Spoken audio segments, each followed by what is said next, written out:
नमस्कार दोस्तों, आज की वीडियो हमारे चैनल की बाकी वीडियोस से थोड़ा अलग होने वाला है और अभी हम भारत और चाइना के बीच चल रहे बॉर्डर टेंशन के बारे में कुछ फ्रेश अपडेट को लेके भी बात करने वाले हैं और ये वीडियो काफ़ी छोटी होने वाली है। तो कल रात को 12 बजे के आसपास चाइना की तरफ से एक क्लेम किया गया था कि इंडियन आर्मी ने लाइन ऑफ एक्चुअल कंट्रोल को क्रॉस करके किसी सेनपाओ माउंटेन के ऊपर कब्जा कर लिया है। अब इसके बाद जब पीएलए यानी कि परमानेंट लूजर आर्मी ने इंडियन आर्मी की पोजीशन की तरफ आने की कोशिश की तो इंडियन आर्मी की तरफ से उनके ऊपर फायरिंग करना चालू किया गया था। अब ये स्टेटमेंट सबसे पहले चाइना की ग्लोबल टाइम की तरफ से दिया गया था। अब कुछ दिन ट्विटर में बिताने के बाद मुझे ऐसा लगने लगा है कि ये ग्लोबल टाइम चाइना की फॉरेन मिनिस्ट्री का स्पोक पर्सन है। अब जब ये बात सामने आया कि लाइन ऑफ एक्चुअल कंट्रोल में शॉट्स फायर किए गए हैं तो ये काफ़ी सारा कंफ्यूजन क्रिएट करने लगा कि क्या अभी लाइन ऑफ एक्चुअल कंट्रोल में भारत और चाइना के बीच फायरिंग एक्सचेंज होना शुरू हो गया है, क्योंकि 1975 के बाद कभी भी भारत और चाइना के बीच लाइन ऑफ एक्चुअल कंट्रोल के ऊपर फायरिंग एक्सचेंज नहीं हुआ था।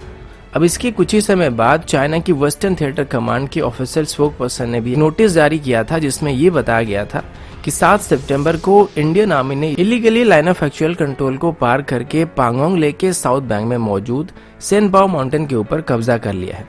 इसके बाद पीपल लिबरेशन आर्मी की एक पेट्रोल यूनिट इंडियन आर्मी के साथ बातचीत करने के लिए जा ही रही थी तो उतने में इंडियन आर्मी की तरफ से उनके ऊपर फायरिंग करना शुरू किया गया था, जिस वजह से पीएलए यानी कि परमानेंट लूजर आर्मी को सिचुएशन को स्टेबलाइज करने के लिए सभी जरूरी काउंटर मेजर को वहां पे लॉन्च करना पड़ा। और इसी स्टेटमेंट की वजह से काफी सारा कंफ्यूजन क्रिएट हो रहा था, क्योंकि जो काउंटर मेजर लॉन्च करने की बात चाइना की तरफ से किया गया था, इसी बात को लेके ऐसा लगा कि शायद दोनों ही तरफ से फायरिंग एक्सचेंज हुआ है, लेकिन असल में मामला कुछ और था। दरअसल इंडियन आर्मी ने वार्निंग शॉट फायर किए थे, जिसका मतलब ये था कि पीपल लिबरेशन आर्मी को और आगे नहीं आना था, तो ये उनके ऊपर फायरिंग नहीं कर रहे थे। लेकिन चाइना की तरफ से अभी ये डिमांड किया जा रहा है कि भारत की तरफ से जिसने भी फायरिंग शुरू किया था उस पर इंडियन गवर्नमेंट की तरफ से कड़ी कार्रवाई की जाए।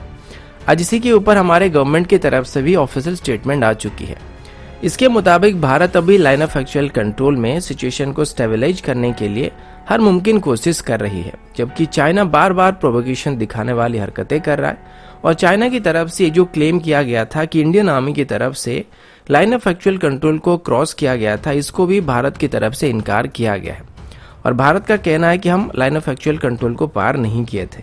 लेकिन पीपल लिबरेशन आर्मी की तरफ से एग्रेसिव मैन्यूवर्स को करते हुए इंडियन आर्मी की फॉरवर्ड पोजीशन की तरफ आने की कोशिश की जा रही थी। अब इतने में उन्हीं की आर्मी की तरफ से ही उनके लोगों को कंट्रोल करने की कोशिश किया जा रहा था और वो लोग नहीं चाहते थे कि लाइन ऑफ एक्चुअल कंट्रोल में तनाव और बढ़े, क्योंकि अभी दोनों ही तरफ से डिप्लोमेटिक टॉक जारी है। ऐसे में कोई भी गलत स्टेप सिचुएशन को काफी खराब कर सकती है, इसीलिए उनके खुद के ट्रूप्स उनको आगे आने से रोक रहे थे। और जो वार्निंग शॉट फायर किया गया था ये भी पीपल लिबरेशन आर्मी की तरफ से फायर किया गया था और ये उन्हीं के ट्रूप्स को कंट्रोल करने के लिए फायर किया गया था। इसमें इंडियन आर्मी का कोई भी हाथ नहीं था। अब ग्लोबल टाइम की बात करें तो ये एक तरीके से प्रोपेगेंडा फैला रही है कि इंडियन आर्मी ने पहले फायर किया था। अभी कुछ ही समय पहले ही ग्लोबल टाइम की तरफ से भारत पर इल्जाम लगाते हुए ट्वीट किया गया है। अगर आप समझ नहीं पा रहे हैं तो ये चाइना की तरफ से साजिश रची जा रही है और वो दुनिया को ये दिखाना चाहते हैं कि लाइन ऑफ एक्चुअल कंट्रोल में अगर एस्केलेशन होता है तो इसके लिए भारत जिम्मेदार है। अब पहले से किए गए ट्रीटी के मुताबिक लाइन ऑफ एक्चुअल कंट्रोल में फायरिंग नहीं किया जा सकता है, इसीलिए जो पहले फायरिंग करेगा उनको इंटरनेशनल लेवल में काफी प्रेशर झेलना पड़ सकता है। इसी वजह से वो अभी भारत के ऊपर ये दोष लगा देना चाहते हैं कि भारत की तरफ से पीपल लिबरेशन आर्मी के ऊपर पहले फायर किया गया था। अब इसके बाद अगर चाइना कोई भी एक्शन लेता है तो वो इंडियन आर्मी की एक्शन का रिएक्शन होता है, जिस वजह से उनके ऊपर कोई भी दोष नहीं आएगा। और ऐसे में चाइना को भारत के ऊपर मिलिट्री एक्शन लेने के लिए एक सस्ता और आसान बहाना मिल जाएगा। तो दोस्तों अभी के लिए इतना ही, मिलता हूँ आपसे अगले वीडियो में, तब तक के लिए जय हिंद, वंदे मातरम।